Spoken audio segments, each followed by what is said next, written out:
AITA for going back on a deal I shouldn't have agreed to in the first place. First, I am very certain that I should not have agreed to this, so although I appreciate your feedback, please refrain from berating me too harshly. My roommate has many shortcomings as a person and hasn't always been the greatest, but he's been trying and making improvement as he struggles with major challenges in his life. He told me last week that his employer had offered to purchase him a new laptop, so we went to the Apple store to see what was available. Of course, he fell in love with the top model right away, but he found a Black Friday sale on last year's model of the same item that was really fairly cheap. Unfortunately, it turned out that the employer wasn't just going to type in his credit card information. Instead, he was giving a special project that is purportedly simple work within his profession.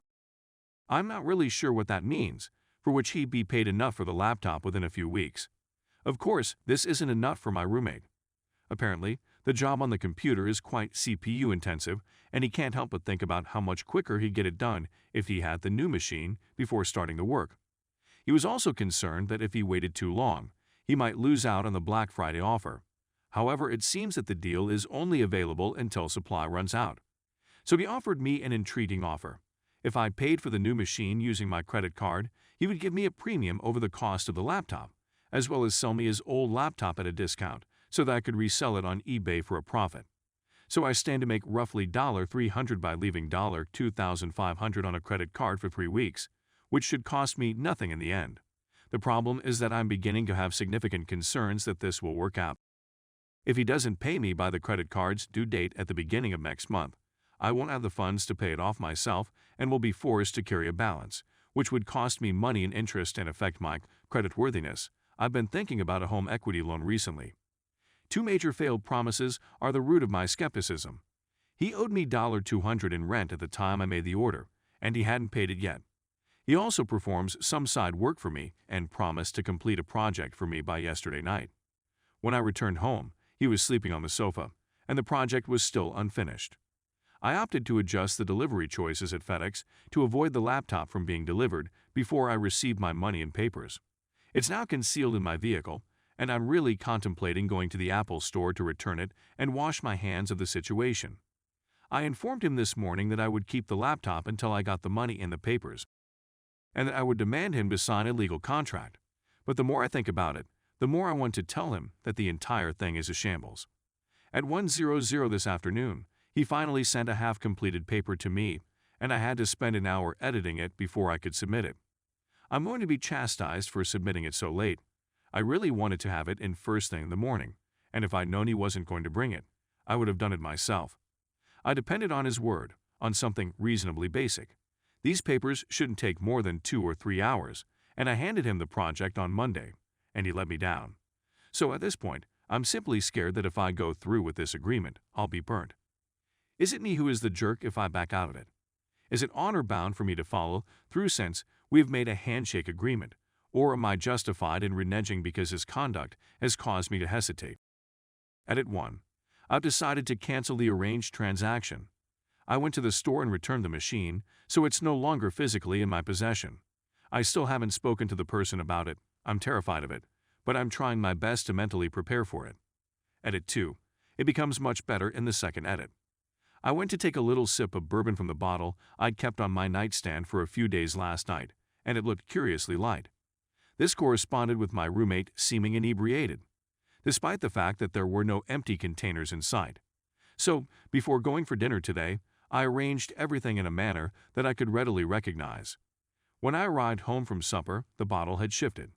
So it turns out we have deeper issues, and I'm so pleased I listened to the suggestion to return the laptop. Update 1. That article was about a peculiar favor my roommate duped me into performing for him, purchasing a laptop on my credit card with the expectation of repayment when he was compensated for the job the laptop would allow him to accomplish. The opinion of this community and everyone else I spoke with was that my roommate was manipulating me and that I was a jerk for breaking the arrangement, but I truly didn't have an option.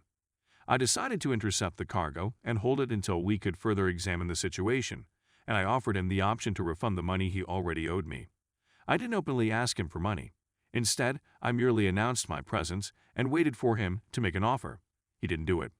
I went to the shop and returned the laptop without more conversation with him so that I wouldn't be tempted to cave into additional manipulation. While all of this was going on, there were other difficulties going on, one of which was a case of missing booze. I kept an unopened box of wine in the fridge. On the day he requested me to purchase the laptop, I saw him sipping some, and he stated he'd had 2 glasses. I, too, had a glass. I went to pick up the box the following day to check how much was left, and it was almost empty. I took it out of the kitchen. I needed a drink, and since the wine was gone, I went to a bottle of bourbon I'd only just opened in my bedroom, which was half empty. I didn't recall drinking that much, and I believed he had come into my room to steal some. So I arranged it in such a manner that if it moved, I'd notice, and when I arrived home last night, sure enough, it had shifted, but there wasn't much more gone. I texted him in order to confront him. There was no response, and when I went to find him, he was asleep on the sofa. I was furious and ready to evict him because of this major violation of trust. When I was taking my daily meds this morning, I noticed that my Adderall container was quite light. There has to be at least 15 tablets missing. I was furious, but I needed to go to court, so I simply left. I texted him that this was the final straw and that he had no choice but to go. I offered to forgive what he still owed me and pay his flight back to his family so he wouldn't have to risk being homeless in the Northeast as the winter began to fall. He eventually texted back. There was no denial, only a brief apology and never again. I'm at a loss on what to do. I'm in a bind. Normally, this type of rhetoric would be enough to make me crumble, but I stood strong and told him we were beyond that I would assist him in getting someplace else, but that he had to go. He responded by threatening to commit suicide. He said it many times more as I pushed him to go to the ER or anything. I was in a serious pickle at the time. I'm in another city right now, and I'm going to go to court. I'm an attorney. I couldn't exactly quit work to go take care of him, but I couldn't ignore a suicide threat. I decided to contact the local police and request that they go check on him. I gave them my address and consented to them entering the home to check on him.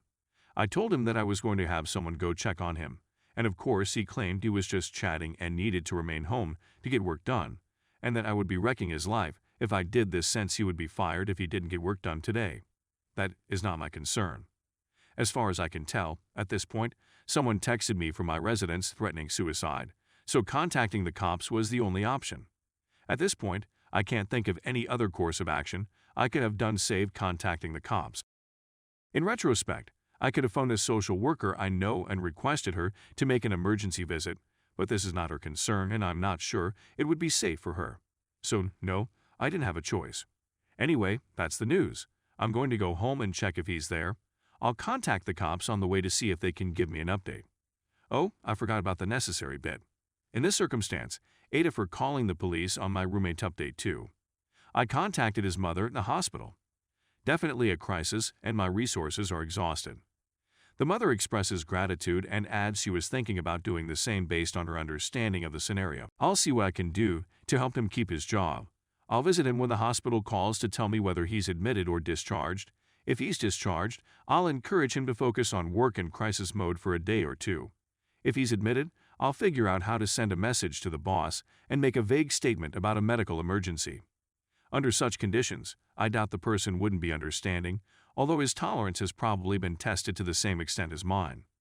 The mother also confirmed that she is unable to take him in and is unaware of any viable alternatives, so I'll see if I can get him enrolled in an intensive outpatient program. If he is committed to getting serious help, I will let him stay for a while until he is better able to care for himself, but I will erect more boundary enforcements.